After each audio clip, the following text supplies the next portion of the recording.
Ladies and gentlemen, prepare to be motivated by your host, Reverend John Wheeler! Now shut up! You shut up! Sit down! Shut up! Shut up! Well, hi, kids. Bill is back with me on this episode of the Reverend John Wheeler podcast. The Reverend John Wheeler, parenthetically, or maybe air quotes, is better motivational podcast. But I thought of that after I named it, and I'm not going back and changing the logo. I'm not changing the name on YouTube, especially not on the podcast thing, which was a nightmare. Like, I always enjoy doing, like, work that I have to do to make something happen. But if I was some IT guy, which, I mean, I regret nothing. I think I would have blown my brains out a long time ago if that's the path I took. It probably could have made me more money. Some of my friends do it. But doing like $40 an hour work for free is something that I apparently can do, but just hate every second of, so I wish it was 45. But it's $0 anyway, so it doesn't really matter. Just to get back up to the zero of something working is maddening. So this is just going to be the Reverend John Wheeler podcast. Also, the logo says Rev John Wheeler podcast, which, you know, Google is so oversaturated with every word and every combination of word and every name and everything to the point where you really have to type the whole thing out. So I fucked that one up. Like, if you see this on a t-shirt someday, you're going to type it into Google and you're going to be too stupid to spell the whole thing out. And it's just, you're going to be like, apparently you don't have a podcast. And I'll be like, you're correct. That I don't. You're not smart enough to listen to this. My words are going to just ring hollow, and you'll be like, I hear a strange buzzing in the distance. I'm like, that was once a man who was broken by the complexity of computer bullshit and, frankly, your ignorance. So you share the blame with the collective AI unconscious, the horrible machines that will eventually devour us all. It's an interesting day, because I don't really have COVID anymore, so Bill's back over. We're safe to start doing this again. And, I played a show yesterday for the first time, basically since 2019. Like, I played a couple of songs once at a thing, some of my solo songs, just kind of test them out. But I was like hosting a show that had comedians and bands at it and stuff, and they needed one extra musical act. Someone dropped off, and I'm like, I have a couple songs, and I just kind of had the sound guy hit go on it, and it was like quiet. It's like I make this heavy electronic bass music stuff. It's not EDM, really. And we'll get into whatever it is. It's an interesting question that we could perhaps go over a little bit. Like, maybe Bill has an idea of what it is. Maybe not. Maybe someone that's watching this show, who watched the show yesterday, will be able to be like, oh, I figured you were just doing this. And you know, sometimes you need that outside set of eyes and ears to be like, what am I doing?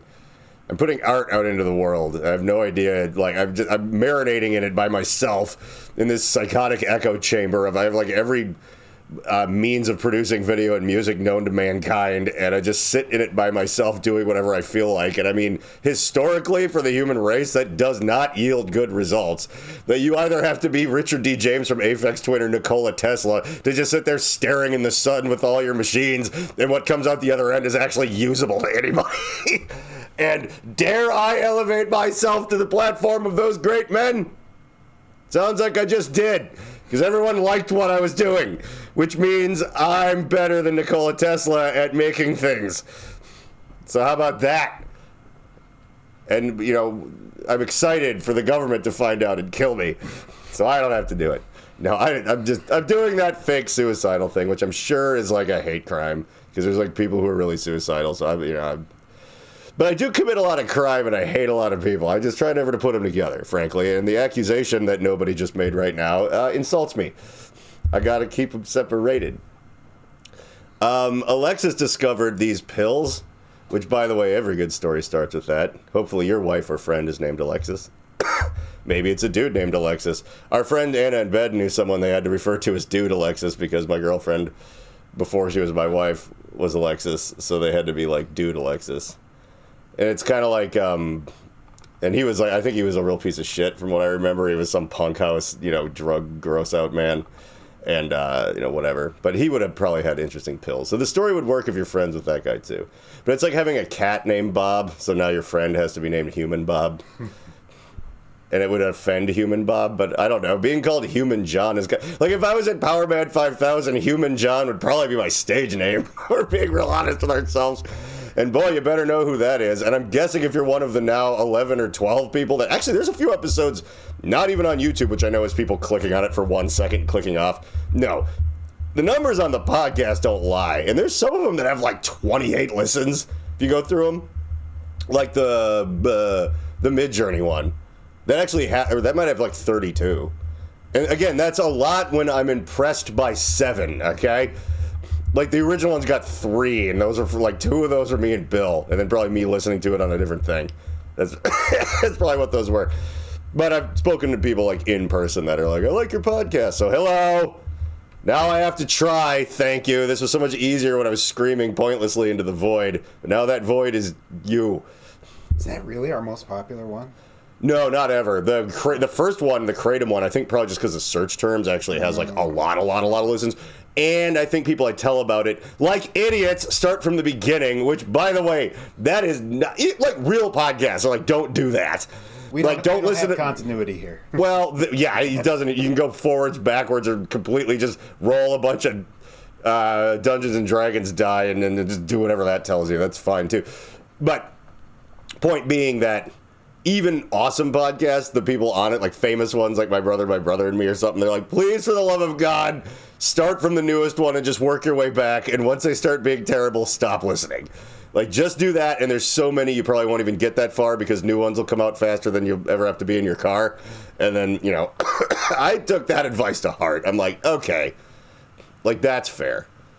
Like, there's a few that I've done, but it's partially because it's like, they're like, 9th attempt at a podcast, so it's like the first one of whatever that was is good because I've been, this is my first attempt at a real one where it actually goes on to podcasting sites and stuff, and my second attempt at like a goof one, but still, yeah, the early ones, it's fine, but I noticed that number is really huge on the first one, and it does not extrapolate all the way across, so clearly people are starting with that one, and it's like a bunch of bullshit, they don't keep listening. I mean, it's all a bunch of bullshit, but these ones are better. They're a bit more coherent. I can promise you that, even though I got a little bit of the COVID brain. Anyway, what the fuck was I talking about? Oh yeah, I played a show. Like a show where I brought like a thing with like keyboards and a computer on it and like, I mean, it was still solo. But I put out I've released some goofy stuff, and for the show I did like live remixes of old SMB songs, and for the record, I was talking to people at the show and stuff, and they seem to like that. So I think what I'm going to do going forward is whatever I do as a solo artist will have that texture, the big bass kicks and, you were there. Like that thing, that style, whatever exactly that is, just a certain brand of sort of low-endy electronic poundy music. So everything's going to be in that format, but it'll be like a 50-50 like greatest hits and new stuff set. So it'll be like, I'll do the whole remix thing for a bunch of old SMB songs. Like maybe a Just Say Yes song, maybe a My Zero song. Maybe even some stuff that I had a hand in that I didn't sing on, like, because, it wasn't Blue Felix. I didn't write an entire album, but there was a couple that were basically John demos that were, they could have been for another band. And I'm like, this would be a good Blue Felix song. But even, and that was fun, by the way. Last night, they played, like, the 3 John Wheeler, like, contributions in a row. And not that I'm that egotistical where that was, like, my favorite part. Because I like hearing all the old songs, too. Because it reminds me of being in the band. And they sounded really good. But it was kind of fun that they kind of got all grouped together for some reason. So I'm like, and then watching the crowd be, like, really pumped for those ones and stuff. I'm like, yeah, that's cool. I had a little bit of a lasting effect. That's fun. But maybe maybe I would do my own version of Dirty Work or something, like, just kind of for the hell of it, because I had a big hand in it, and I would just sing Jake's parts, but make it like a techno song or something, the way I do. That'd be fun. But then, and then the new stuff.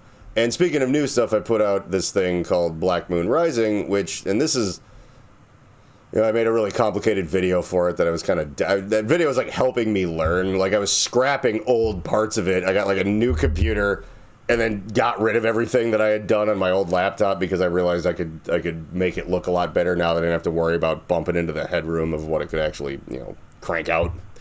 So since I now have a thing that you could make like a scene in a Marvel movie with, I'm like, okay, well, I'm gonna go back. Like this concepts were all there. Like the digital storyboard was like in place. I was like, I need to go make all this better. I'm not putting this out like this. And even if I had to do it all over again, there's like a few things that might have changed. But honestly, though, the feedback, that people were like, even the parts of it that could have been cheesy weren't.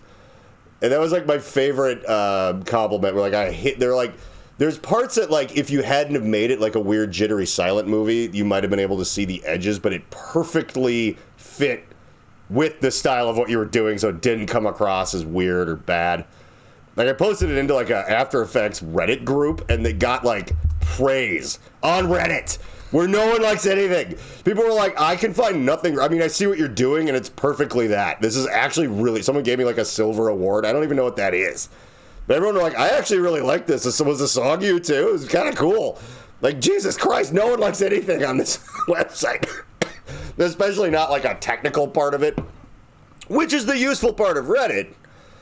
But you are dealing with nerds of a caliber of the kind of person you would never normally even meet in real life. You're getting a window into someone who's like, actually, it can be rough. Although I have also gotten very, very good advice on. I've really come around on Reddit. I just realized you can't read the social parts of it. You can't go into something about how like, well, women should. I'm like, I'm out. No. Like, you stay away from the Gamergate stuff. Just look, probably even like the crypto stuff, because no one can agree on anything. I don't think the information there is great, because it is all kind of a mystery. You're just gambling. I mean, that's all that is. And it's fine. I'm gambling on a little bit. I actually won a bit. Like, I'm safely, like, the what is now gone way down in value. I already got more than what I put in out of it before that happened. So they're like, just hold it. I'm like, yeah, I don't know if I'm going to do that. And maybe that's stupid, but I'm not taking it all out. It was just like when it goes way up, I just pulled out what I put in, and then when it kept going up, I just had a percentage that I would take until such time that it dipped. And I seem to live in a house now, so, put that one together if you want. But, like, you need to come up with a bunch of money all at once for that, Just figure it out. So, yeah. But if you're trying to learn how to, how do I use this synth-based program in this thing or whatever, and you go to a Reddit group, it's like, hey, you probably get some good advice. Or, video production stuff, like, whatever. Like, that part of it's pretty cool. Like, I really do have to say. Like, you can ask, if you do, I understand some people get frustrated because they don't know how to ask an articulate question. So, obviously, Google didn't work, and it doesn't work for everyone. And Google makes me really mad lately. Because all it does is assume it knows what you mean and goes to, like, ads trying to sell you a solution that are, like, way off the mark. You know what I mean? Or it's like, how do you make a star-shaped, like, gingerbread cookie? And it's like, oh, ginger helps you digest things. Here, you can buy a bunch. I'm like, okay, did I stutter with my fingers? Like, what the fuck is wrong with you? Like, gingerbread cookie! And you go like 10 pages down, and you're like, oh, are you trying to make a cookie? Like, yeah! That thing I typed in 10 pages ago? I don't know what the fuck it is, but I've noticed it's gotten incredibly bad with that lately. And people are going to forget, and that's the worst part. Like, eventually they're going to be like, yeah, Google's just this annoying thing that can sometimes help you. I'm like, no! Like 10 years ago, you could ask it something, you'd get an answer. You'd be like, why does Windows 7 not work when I plug a FireWire cable in from this year of thing? And it's like, oh, here's your problem. There's 10 answers. Now it's like, people don't really use FireWire anymore. I'm like, that's fucking great. But some people do, and I know someone answered this at some point on the internet. Can I see that? Well, I didn't know that's what you meant. It's what I asked. Or it'll tell me things, I'm like, is this legal now? And it'll be like, no, it isn't. And I'm like, this article's from 2015. The first 10 pages are from 2015. I'll find one from 2022 that's like, oh yeah, it is now. But you have to do this. Like, it's just giving me the most popular article because everyone read this thing that said there was some weird thing that you couldn't get in Minnesota. So it's like, oh, everyone clicked on it. So now it's the first thing I see 6 years later after it's not relevant anymore. 7 years, whatever. I forget which numbers I'm making up here. But okay. So I played a show at the Caboose last night, and it went really well. First of all, one of my favorite sound guys in the history of local sound guys was running it, and he ran it like a motherfucker. Ironically, also, he did the very last My Zero show, too, at the Whiskey Junction, which I don't even think is open anymore. And at that show, I was surprised to see him because I hadn't seen him in years. And I was like, Anthony, like, hey, I'm really glad it's you here today. And I do have to say, and I'm not afraid of saying this, but I love him because he's a great sound guy, and also because he fucking loves me. Like, that's so wonderful. That, like, you know, like, I've even had, like, other bands kind of, like, rushing me, but I'm, like, talking to him, and they're being a little rude to him, and he'll just ignore them, and I'll just be, I see it dawn on them, like, oh, fuck, this guy's, like, friends with everybody here. Like, we came in from out of town and swung our dicks around a little bit, and now this is going a little bad. I'm like, yeah, it's good to be in the mob, you know? But, yeah, and then I hadn't played any kind of real show since that rainy November day. I believe it was November, whatever it was. And I didn't know I was going to give up on being in bands a little while thereafter, but I did. So it was the last My Zero show. Wasn't a bad show. There's a lot of people there. It's fine. But, yeah, I decided to do another one totally solo because I mean, there's downsides of doing it totally solo too, but they outweigh the downsides of dealing with a band. And I even made it harder on myself because I brought this big metal podium that I like nailed like a big glowing neon cross to the front to put my keyboards and computer on, and you know, for the showiness of it. But that did equal me. I could have just had like a foldable keyboard stand and a backpack. I could have had basically nothing and just like hopped up, hopped off. And I'm going to streamline it a little, I think. I'll bust out the podium for special events, but if I'm opening for like a bunch of bigger bands, I'm just going to try to like travel as light as I absolutely can. It did look good, though. It looked cool. That's the one reason why I keep going like, fuck. Like, I kind of want to just use my tiny synth and like an iPad and put it on like the littlest keyboard stand that will hold it. And just bring that. And it's like, I could also just give like, I don't know, like a USB stick to the sound guy, but that you're kind of asking for it with that, so you don't have any control if you want to, you know, sound check a particular song or whatever, and they don't have, you know, whatever. And also, I think people take you. It's all psychological, and I mean, it's all everything is. All you're really doing, unless you're climbing a rock or chasing an animal, the main thing you're doing is dealing with other people.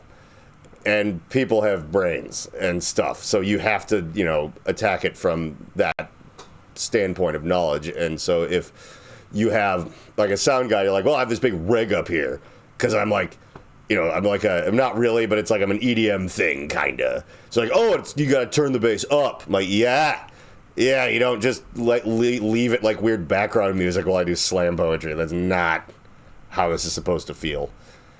But anyway, Anthony knocked it out of the park, and he's a pleasant man to talk to. He did a great job with Blue Felix, too. And everybody, frankly.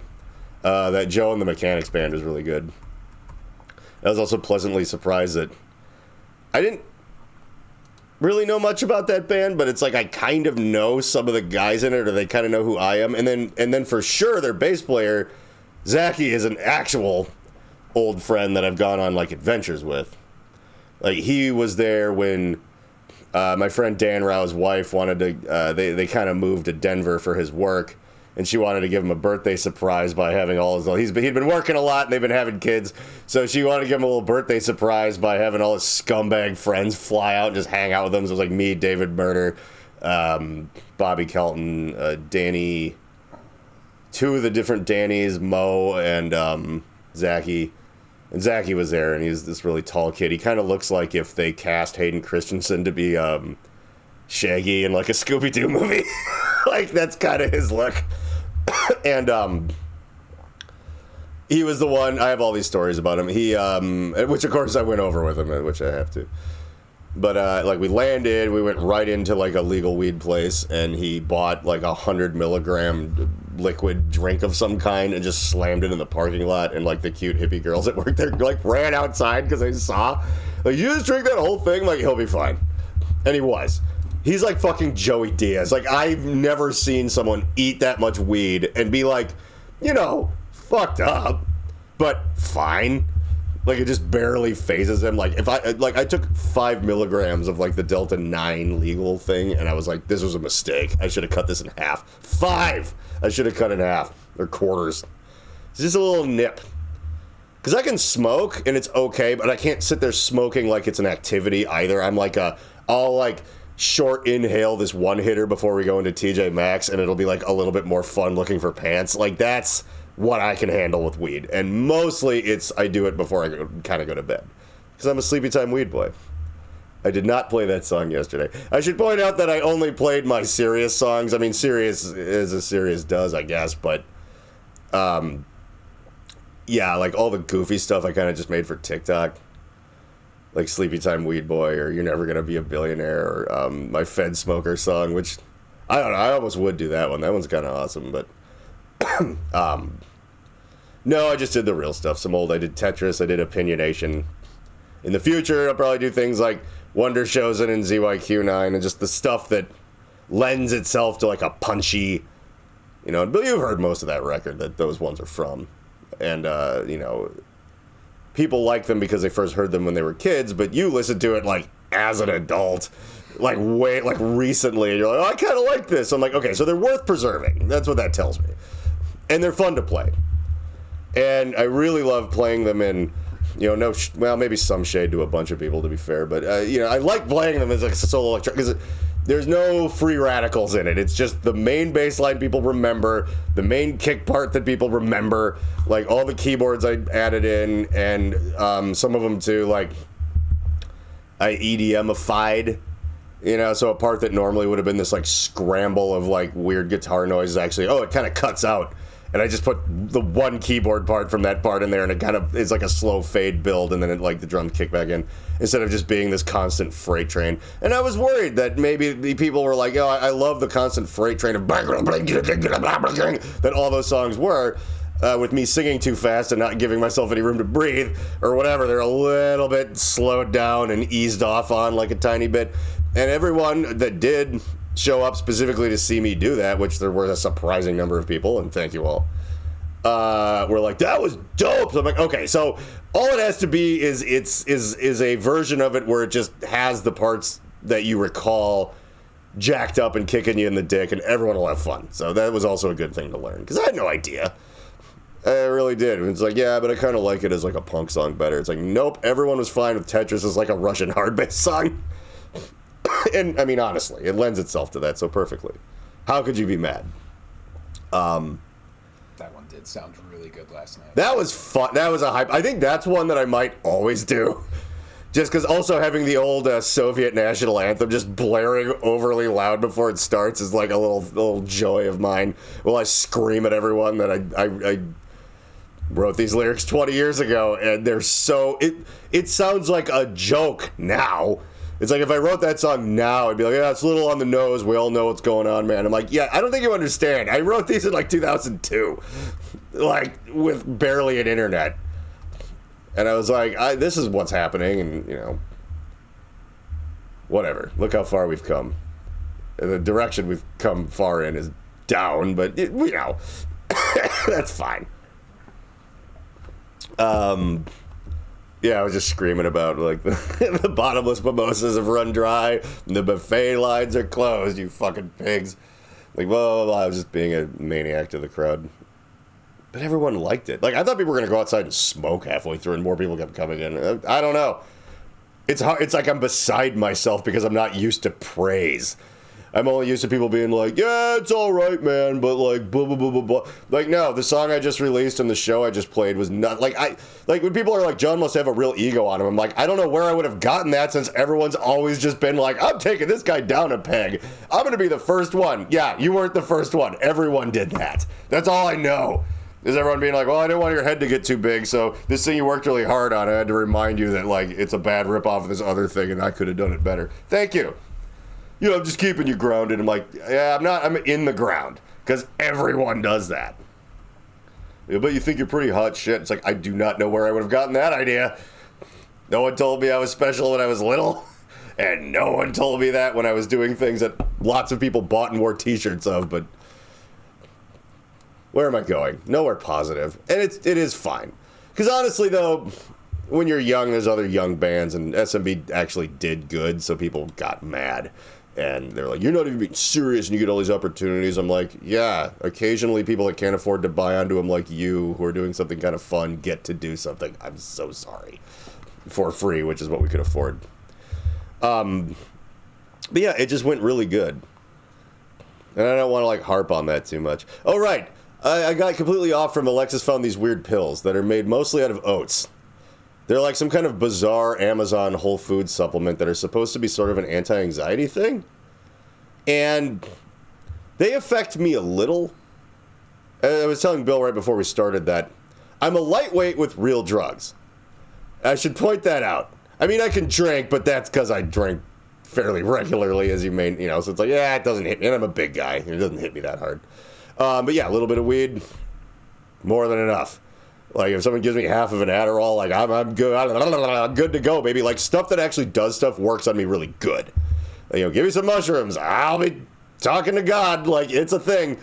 But when it's like, oh, this supplement kind of makes you feel a little groovy and takes the edge off, I'm like, well, I'm going to need 80 of those, and I'm mostly going to have to put them in a liquid and shove them into my carotid artery.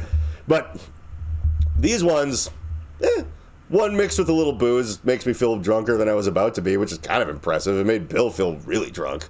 Like, Bill had, like, a couple of Yag shots in the Blue Felix bus and was, like, hugging scary bikers and telling him he loved them and stuff, which was, it just proves that love will find a way. I think that's the takeaway is they looked at you kind of funny, but then they were like, well, you're friends with Jake and them, so I guess this is okay. And you're probably, I think you were coming off like you had taken Molly. And then I think, though, if people did think that, then they go, oh, well, then that's fine. Because people understand drugs. They're like, yeah, he's on Molly. He's going to be huggy. And then you went and laid in the street for a while, and you were fine. It was on the curb. It wasn't in the street. The street is, attached to the curb. But I guess the curb is also attached to the grass. And you know what? Yeah, you can't just count everything as the street.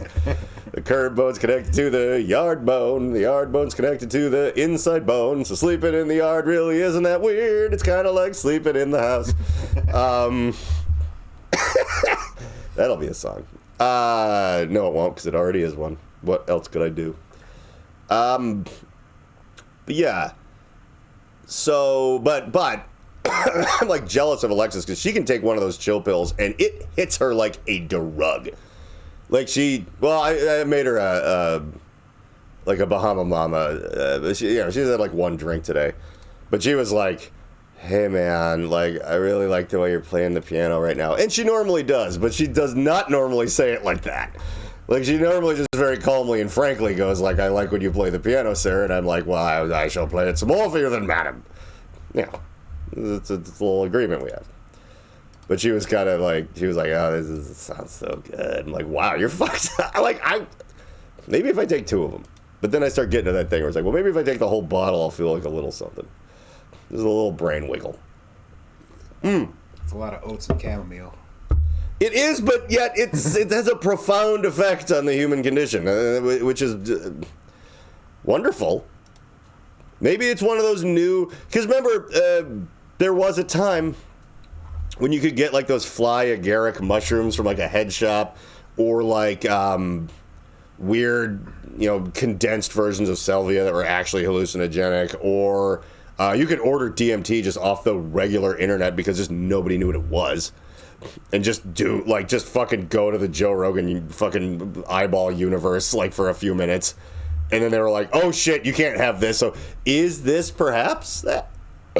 Not, like, obviously it doesn't do that. But I just mean, they're going to be like, no, you can't have anything that mellows you out that isn't an SSRI. Or a bottle of absinthe, I mean, whatever. But like this, no helping. You can buy a lot of cacti that are hallucinogenic. Oh, that are like related to peyote. You can only buy the seeds. So it's same with morning glory seeds. Kind of like a learning curve. Like if you can't germinate these seeds and make it grow into a cactus, you can't make a cactus. You can't see the universe. Get high off of it. Yeah, and that has always been the rule with people. Yeah. Well, you can. What was it? I was reading in Thailand. You can just buy. Like, they're like souvenirs. You just buy little peyote cactuses, but it's like they kind of like wink, like yeah, they're cute, and then they're like $30 or something. Go up to your $60 penthouse of it, because the dollar goes pretty far over there. I wonder if it does as much as it used to, but 10 years ago it did. But yeah, you could go have this, like, once you paid for the airline, once you get there, it's actually kind of a pretty nice cheap vacation, or you just do peyote in a pool on top of a building. Which, by the way, I don't actually recommend, because peyote is one of those things where it's like, why do it on a location trip when you will go into another dimension in your parents' basement? Like, it doesn't matter. Like, that will make you hallucinate so hard that you don't need to be on a rooftop in Thailand. And I don't normally go the route of being concerned that maybe you jump off the building, but peyote is one of those things where I'm gonna go ahead and give it the benefit of the doubt that you might. You're like a little more likely, because you don't know who you are. Like, if you do like a full load of it, like a full hot, like a sweat lodge, like native religious experience load of it, but you do it not in the sweat lodge under supervision of people that know what they're talking about, that's the move, by the way. If you ever make friends with any folks like that, you get the chance, go ahead and take it. A guided version of a thing that is, part of a ancient spiritual thing is a wondrous thing to get invited into. Doing it in your friend's backyard with a few other people, and the one guy that's only on acid is the babysitter because he is by far the most competent and responsible person at that point, is, a debatable plan. Especially since it lasts for like 3 days. No one tells you that until after you eat it. $1,000 will last you 4 to 8 weeks in Thailand. Yeah, see, that's kind of the, I know plane tickets are expensive, but I want to take some sort of out of the country vacation, and I've been, like, we have some friends in Tunisia, who I believe you used to work with some of them, who still to this day will get hold of Alexis occasionally. Hey, you can come and visit us. And that is a Middle Eastern country, but they drink. So that's why I want to go there. I'm like, everything about those areas and that culture is so beautiful, but a lot of them are dry. And I'm like, what the fuck? No, I'm not going to do that. There's just something to be said about a culture that doesn't drink can get a little weird on you.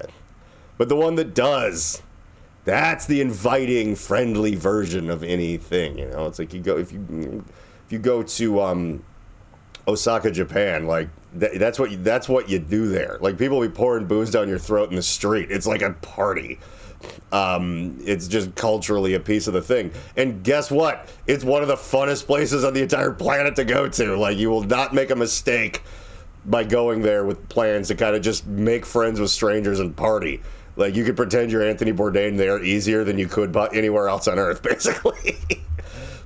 Sometimes it was a bit of a struggle to make a connection with the locals, I'm sure. Not there. But it's pricey. Not just the trip, but things are kind of expensive in the big cities in Japan.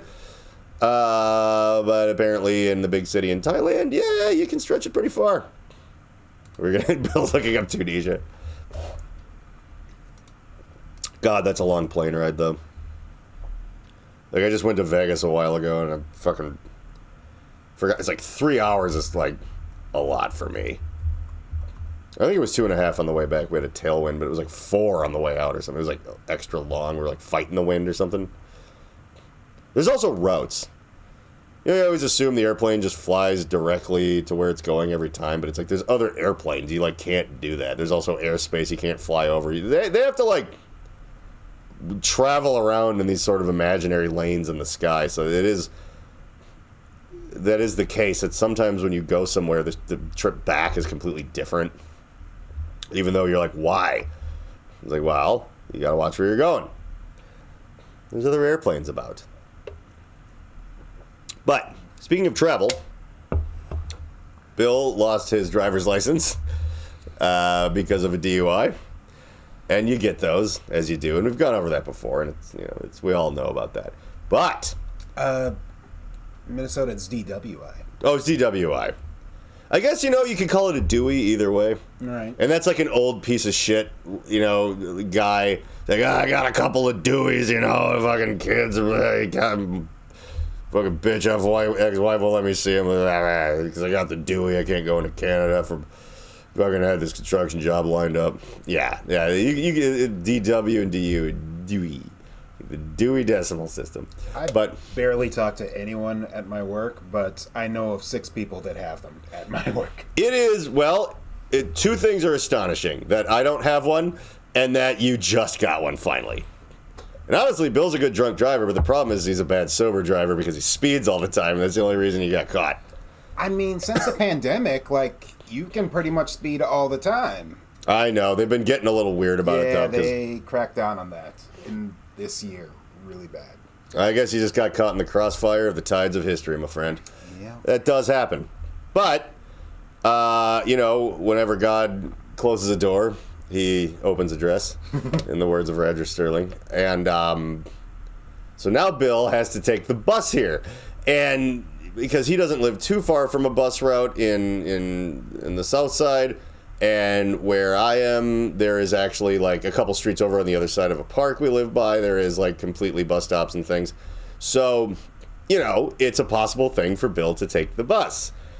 And the fun part about that is, I could get absolutely as drunk as you want.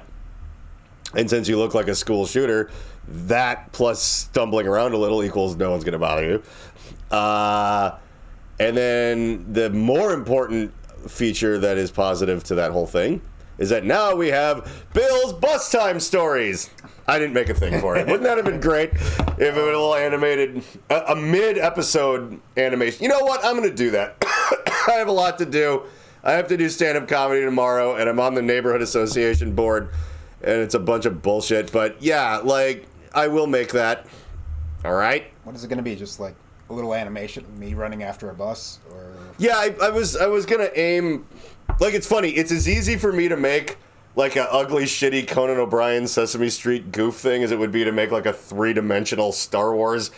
But it would be funnier to make a shitty-looking thing. But then there's my pride. But the words of Marcellus Wallace, fuck pride. So it's going to be it's going to have a song. I believe I will probably use, the Doogie Howser electric piano. Bill's bus time stories. Yeah. And I'll put my voice through a thing and then do it multiple times so it sounds like a bunch of little kids singing it. Or I'll find a bunch of little kids. I think the first option's a better choice. But, because, never work with animals or children. That's movies. But I think they just mean in general. Don't become a kindergarten teacher or a dog catcher. Those are shitty bad jobs. Anyhow, so I'm going to have that somewhere in the next 200 to 300 episodes. And, but until such time, Bill has now taken the bus, not to here, to the Caboose, at the show. And then just rode in Alexis's car back to our house. But nevertheless, that still yielded experience, which he's now going to share with all of us, including me. I have not heard what happened. Oh my God! And make sure to speak. Yeah, I get onto the bus. I just sit down, everyone's kind of spaced 2 apart, and there's no room for me to sit further away from someone. So I just sit down, and as soon as I sit down, the lady in front of me looks at me quickly, and then stops, glares at me, and then proceeds to move to the far end of the bus. So I guess I just give off mass shooter vibes, but you do. And it was funny that Chris Massimore said that from Blue Felix's guitar player. It was just I wasn't gonna say anything, but since you bring it up. But I think what was really happening here is that she was playing hard to get. Oh. And see, that's the game. See, then you were supposed to scoot a little closer to her. Don't make eye contact, but just move back to being next to her. And then she makes the next move. And from there, the dance continues. And, if you never actually make eye contact, it could just all be a coincidence. So if she decides to mace you at that point, and she will, I was going to say might, but yeah. But that's on her. Yeah. She's going to look silly doing that. Because she could have had a roll in the hay with a real mass shooter, and you don't get that opportunity very often. Bill is not an actual mass shooter. He doesn't even own a gun. Although I was going to help him pick out a trench coat and a gun. To wear when it's 90 degrees out in public with a huge awkward bulge under it. and then that's when you start making eye contact with people on the bus. Then it gets fun. Because it's one of those things I can afford. Trick question, it's neither. Oh, that is tricky. Because I was about to be like, I don't know which one you can afford. One's cheaper than the other, but I kind of was like, I don't know that you can swing a trench coat. Oh, there was a little bit of romance on the bus, though. Between you and someone? No. Or? Okay. A couple seats back, there were, I don't know what they were previously on, but there were two people who were sitting like one seat apart, like, one in front of the other. And they were the gentleman was telling this lady that, he's really tried to turn his life around since he got out of prison. Yeah. And, good for him. And, from what I saw, they maybe had 20 teeth between the two of them. That's a lot. Right. So, it's not all bad. They might have to chew things together. Right. But that gets them closer, which is romantic. And then they just start talking about, how much, it means to them to have such nice people around. And then the guy went back to her seat and they kissed. And then he went back to his seat. And they kept talking. So it was a very weird. Did they know each other before riding the bus? I don't think so. Were they just were they those kind of weird ex-meth heads? They're like, yeah, man, we're just figuring it out. And I know. That's how it is for me, too. And my kids, yeah, well, once I got out of jail, then they just have a little smooch and then sit back down that was good. Yeah, I haven't been kissed like that since jail. She's like, me neither. And another tooth flies out. It might have been that, but that would be so heartwarming if it was right. that. If they knew each other, they used to do meth together, and then they cleaned up. It's one for old time's sake. I guess there is a certain French sort of romanticism to that idea, where they're just two souls reunited on the public transportation system in Minneapolis, but I prefer strangers in the night, just like Sinatra said. Or whatever old, soul musician he probably stole that from. Trying to count a couple's teeth on the bus is a real meth problem. Well, you have to add them together. Right. Well, Bill, that was an exciting story. Yeah. So but by the way, there was smooching meth heads, and the lady moved away from you. I think that's the real takeaway here. Yeah. So again, though, I think it actually adds credence to my point, though, that was just hard to get. Because she's like, I wish someone would smooch me on the bus, but I don't want to let anybody through my tough exterior. I assume she was a tough lady. I don't know what I'm basing that on. No, the meth head kiss was on the second half of the bus ride. Oh, so this lady wasn't privy to that. She wasn't jealous. She was there, but Oh, she'd already moved away from you? Yes. Well, maybe she just takes this route regularly, and often those meth heads smooch. Oh. And then she's just like, when is it going to be my turn? And she's like, this guy doesn't look like he's ever done meth, but it looks like he's done maybe something. Whether it's drugs, probably, maybe not, but crime. And I have done crime. And I am a sensitive, loving woman with so much to give. And I want to give it to this man because I like a man that might kill me. I've never dated a 50-year-old black woman, but I think now is the time. Maybe. I think the bus, okay, we're adding something to Bill's bus time stories, and it's going to be Bill's, we have to turn it into a dating game show. I mean, we're not bringing people from the bus in here, but maybe you film a little bit with your phone, and we add it, or we do a dramatization. We could recreate it like Drunk History. That's good. I love every time I have one of these ideas, it's just other people that listen to the podcast, are you ever going to do that? I'm like, do what? What the hell are you talking about? We're going to have that telethon?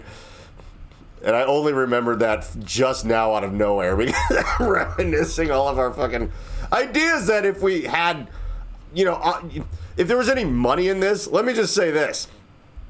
I'm just going to start putting like a dollar amount, or at the very least like a view count amount on certain things. Like, have the idea. We'll speak them into this microphone, and they will go into the public record, and we'll have them. But, so, for example, there was someone who I talk to on social media sometimes who lives in Ohio that liked SMB and stuff, and he was like, you need to bring the show here, that you're doing now. And I'm like, it would be easier now than having a whole band, yeah. All I have to do is get myself out there. Stuff's a little expensive, but a hybrid car or a plane ticket's better than a broken bus full of 11 dudes and all this shit you're hauling around. So yeah, but there'd be nobody at it is the main thing. And so like I was like, if one of my videos, and it can't be a goof video because I feel like there's not very much transference from that. If Black Moon Rising or something I put out after that gets 1 million views on YouTube, I will consider playing some dates around the Midwest. Because at that point, I have enough old school fans and well-wishers and internet friends that if also there's a whole bunch of people that are excited about it, who knows from where? It could all be coming from the fucking Eastern Hemisphere for all I know. But 1 million views is enough buzz to go, okay, I'll go play in, like, Cleveland. People can drive from a few hours away, and then there might be, like, 100 people there. Sure.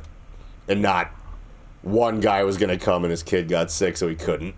And then there's just the sound guy. I'm not doing that shit. But same goes for the podcast, where it's like, oh, we'll start doing segments if we get, like, a sponsor. That's what I'm going to put in. A sponsor that pays me to read ads. That is literally it. And it's like, maybe we're making $50 an episode. That is enough for me to go, okay, fine. Like, I can't hire someone to help, but it behooves me to try to improve the content, add a little razzle-dazzle, because I know just enough people are watching, which, by the way, I think would be like a few thousand before anyone's going to offer get into bed with this nightmare fiscally. But that would mean that there's enough eyeballs and money out there where it's like, okay. So, yeah. If we want to do a bus time dating show reenactment, or we want to do live call-in telethons, that happens the same week someone goes, read this at the beginning, middle, and end of your thing, and I'll give you like $50 every time you read it. So it's like $150. Okay, fine, that's a thing. And then assumably if that's happening, there's enough views on YouTube, or maybe I'd be getting a little scratch from that. All right.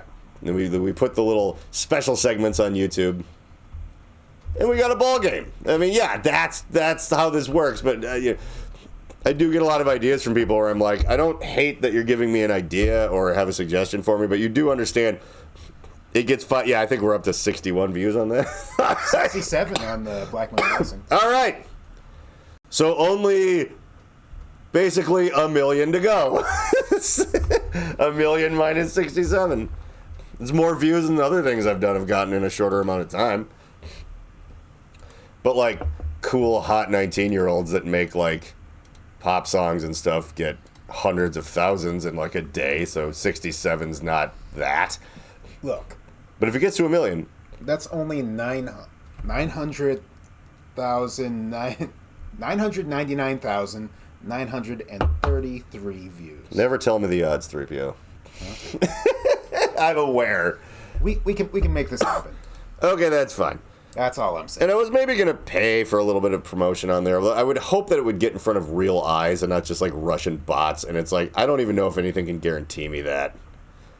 Like, I think you can't even do that with money. I think you need to have money plus like inroads to like the proper, so it's like, well, we'll take the money from big labels that we work with regularly to like do this that way, because we want to keep them around.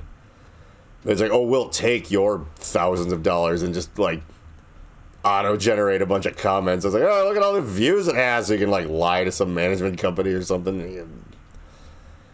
Boy, oh boy, could I ever get into all that. It's all a scam, ladies and gentlemen. It's a scam I'm getting re-involved in. But, again, I was saying to people last night as I was, like, dressed in an actual, American military officer's coat and with, like, a big neon cross on my... I was just trying to piss people off. It didn't even work. Everyone was, like, good with it.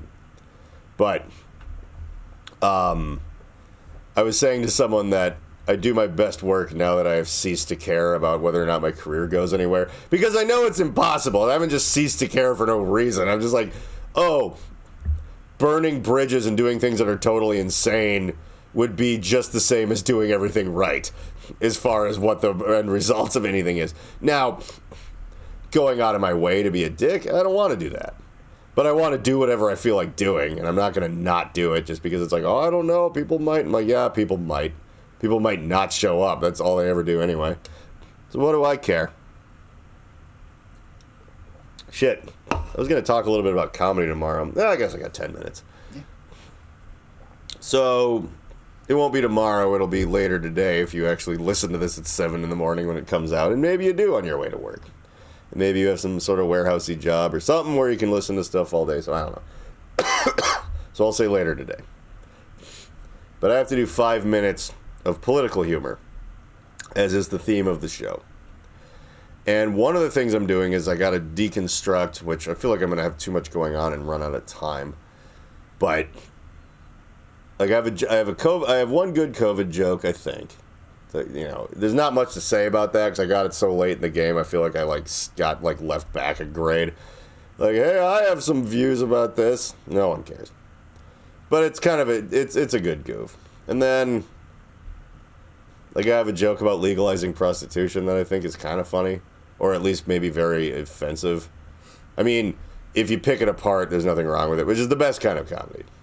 Where you're like, yeah, but why are you mad? Like, what is he saying? He's like, well, he's kind of saying this. Like, well, that's actually true, though, isn't it? Like, well, yeah, but you can't just... It's, like, actually kind of positive to the cause. It's like, yeah, but you just shouldn't make fun of things. Like, okay, well, you know... There are certain kinds of people that just don't really get comedy, and there's a lot of them out there, and that's okay. But I don't even know why I'm defending this thing that I've only half figured out anyway and haven't done yet. And who knows what I'll talk about up there. Honestly, since I haven't done comedy since I started doing this podcast, which is weird to think about. But I guess we haven't been doing it that long. But it has helped me. Like, it helps me. I used to get so, like, amped up on stage for comedy like it was going to be like a metal show or something, and I realized that's not the way to do it. Like, I would just overdrive everything into the ground and just have too many words. Like, just keeping it going. It's like, that's not how you do it. You let it hang in the air a little bit and really mess everybody up. That's what I want. But then my other joke is on a different podcast, I did the whole thing where I was screaming about lying to your doctor so you can get a vasectomy even if you're like 19 and haven't had any kids. Like, that was the thing too. I was talking about that with people, and a lot of them were able to get one, but it's like, yeah, well, we're all in our 40s. This joke isn't really about us. Like, yeah, you don't have any kids, but you're that old. Like, I think they just kind of let it slide. And there's no rule. It's just that certain areas, certain doctors, you know, and my 40-year-old friends getting a vasectomy in Minnesota is not that hard. But maybe there's like a 21-year-old who's like, yeah, I'm for sure not dealing with this shit, who lives in Missouri. And they're like, well, you know, if you haven't had any kids. Yeah, that guy needs my 1 to 100 step plan, depending on how you look at it, to fool your doctor into snipping your thing. And what I have to actually do is maybe go back and watch parts of it and just pick out like the punchy parts. Because it's a tirade, and I get off of it, and I start talking about taxes, and it's all over the place on the podcast, but I think I can mine, like, the parts that are actually quite funny on there. And make them into the last 2 minutes of a little 5-minute blather on stage. I'm also going to dress like the Joker, I think. Because that's politics. It really is. Or maybe I haven't worn my purple suit in a while and I just want to. It keeps being hot. I really wish they would do something about climate change already, because, you know, I have all these ideas for clothes I want to wear. And, you know, I'm like, oh, I'm going to wear this, like, military officer's coat, but it's, like, wool. And I'm like, well, maybe the air conditioning in the caboose will work, but it's too expensive, so they don't turn it on. Or it's broken, or they don't care. Who knows? I'm like, oh, I'm really hot up here. And it makes me go, I didn't care so much, but now it's like someone should do something. You know what I mean? They should look into this a little bit, maybe see what the cause is, maybe a little bit of regulation. I assume, perhaps it's all the weird chemicals we release into the atmosphere might be screwing everything up. I don't know if anyone's really taken a hard look at that, but if they haven't, they should. And when they do, they should perhaps talk to our local or maybe national representatives and have them, maybe they could have a word with the fossil fuel industry and be like, hey guys, you've been goofing around for a while with this stuff, but it's hot. Like, John has a really cool purple velour suit he'd like to wear, but if it's 90 degrees, fuck! But I'm not doing this stuff. I'm not doing comedy in shorts. Okay? I don't like it when people do that. Like, I think it was Sideshow Bob that once said, no, it was Krusty the Clown. In regards to Sideshow Bob, I believe. But he said, it ain't funny unless the sap has some dignity. So in Sideshow Bob, when the guy with on a unicycle and a slide whistle gets a pie in the face, so what? But, Sideshow Bob came in dressed, he called him Lord Autumn Bottom, he was wearing a suit and tie, and he's like, oh, I never gets hit with a pie. That's comedy. That's funny. If a fart in a frat house is a little funny, but a fart in church is fucking hilarious. Especially when it's quiet. If your high school principal just starts swearing at everybody. It's like, if you're wearing, a ratty hoodie with a hole in it and just telling all your dumb jokes about weed, whatever, it's not funny. You're like, my roommate caught me jerking off. I'm like, yeah? I assume you never stop doing that and your roommate is a rat under a bridge. Why is this funny? But if I show up dressed like a TV weatherman and say that, they're like, on the news? What were you doing? It's funny then. Just a little bit. But I can't dress for hot weather at a comedy show. So for okay, I'm just going to say it. Will someone please do something about climate change? It's cramping my style and therefore making me less funny. And honestly, that's making, up to 6 or 7 people in a comedy basement somewhere's night a little less enjoyable. And then maybe they go into work tomorrow and start shooting people. I don't know, man. This could have results we didn't even really think about. This could have results that you're like, oh yeah, the Amazon rainforest is on fire and we're all going to suffocate. That's bad, but also someone's like, hey, we got a babysitter to go watch this comedy show. The guy was wearing a t-shirt and Bermuda shorts and he was just, it's not funny. He looks like an idiot. I am going to go into work tomorrow and shoot everyone in the face with an AR-15 that I bought for not very much money. By the way, Bill, you could afford a gun. We could get you something. You're overestimating how much money I actually have. Okay. It would have to go on a credit card, and I'm really trying not to do that anymore. Well, correct me if I'm wrong, but if you put a huge semi-automatic rifle on a credit card and go do a mass shooting, the odds that you're going to have to pay that back are now kind of slim. What are they going to go find you in jail or hell or wherever? No. You just answered your own question. Not to put it out there that if the only thing stopping a bunch of people from doing a mass shooting is they don't feel like they can afford a gun, and we just had an Adoy moment where they're like, oh, I'll just put on I'll be dead after this. I'll just use a credit card. Yeah, don't do that. Oh my God. That's probably not a good idea to do. If your idea is to do a mass shooting, it's the perfect plan, but don't do that because mass shootings are a big no-no. God frowns on those. And, what if they shoot you and it only hits you in the spine and you're paralyzed and you got a shit in a bag? You don't want that. Now, if you do it in an area where you're pretty sure that law enforcement or professionals are going to put you down clean, well, then if you were going to check out anyway, yeah, run up that credit card. All right, no, don't do any of that. This is a comedy podcast. We play the disclaimer at the end. It should maybe be at the beginning. But the thing is I put all this stuff back where everyone has stopped listening by now, so it doesn't matter. Right. It usually goes off the rails at the 45-minute mark. Well, I run out of steam. Right. If this was a 45-minute podcast, it would probably already be enshrined in the Library of Congress as one of the most important podcasts there ever were. But those last 15 minutes or so, they're like, we cannot You know, it's like we don't really want to put the Joe Rogan podcast in there, but we're going to have to because that's the one. That's like, you know, 100 years in the future if someone goes like, there used to be a thing called rock and roll. Probably like the Beatles are maybe the only thing. You know what I mean? Or maybe like 500 years. There'd be like one example that kind of survived of like, there was other things, but this is the thing that there was just so much of that there's actually surviving evidence of it. And, you know, and...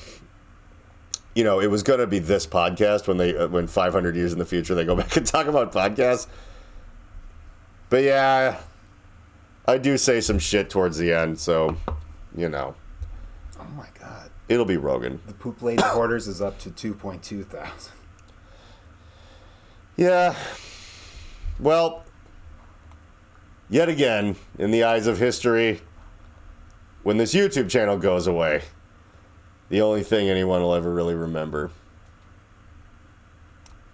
is my wife screaming at a lady that eats her own shit on an episode of Hoarders. The Reverend John Wheeler podcast takes zero responsibility for the words, actions, or ideas of its host, guests, or listeners. Though the people on the screen may at times be speaking directly to you, and may occasionally give you direct calls to action, neither Reverend John nor the Alchemical Cocktail Lounge are under any moral or legal obligation to answer for the potentially disastrous repercussions that may arise if you are stupid enough to actually follow the orders of a raving lunatic. Think for yourself and do whatever you want, because you're on your own. If anyone ever tries to sue this podcast, black SUVs will converge on your location in the darkness of night and you will never be seen again. Remember to like and subscribe.